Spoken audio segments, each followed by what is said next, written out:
ఏపీకి తుఫాను ముప్పు తప్పింది. దక్షిణ కోస్తా రాయలసీమ జిల్లాల వైపు వచ్చిన ఫెంగల్ తుఫాన్ ప్రభావం రాష్ట్రంపై ఉండదని అమరావతి వాతావరణ కేంద్రం ప్రకటించింది. వాయుగుండంగా బలపడే అల్పపీడనం శ్రీలంక తమిళనాడు వైపు తీరం దాటుతున్నట్లు సమాచారం. ఈ ప్రభావంతో నెల్లూరు, చిత్తూరు జిల్లాలోని కొన్ని ప్రాంతాల్లో భారీ వర్షాలు, దక్షిణ కోస్తా రాయలసీమలో మోస్తరు వర్షాలు పడే సూచనలున్నాయి. దీంతో ఆంధ్రప్రదేశ్ రాష్ట్ర ప్రజలు ఊపిరి పీల్చుకున్నారు.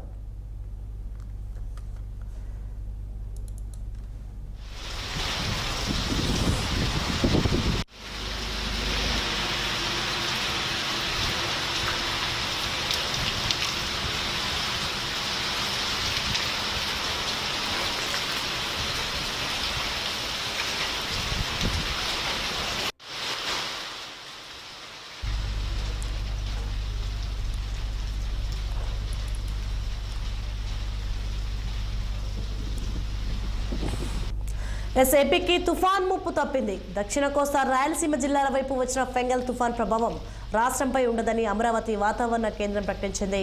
వాయుగుండంగా బలపడే అల్పపీడనం శ్రీలంక తమిళనాడు వైపు తీరం దాటినట్లు సమాచారం. ఈ ప్రభావంతో నెల్లూరు, చిత్తూరు జిల్లాలోని కొన్ని ప్రాంతాల్లో భారీ వర్షాలు, దక్షిణ కోస్తా రాయలసీమలో మోస్తరు వర్షాలు పడే సూచనలున్నాయి. దీంతో ఆంధ్రప్రదేశ్ రాష్ట్ర ప్రజలు ఊపిరి పీల్చుకున్నారు.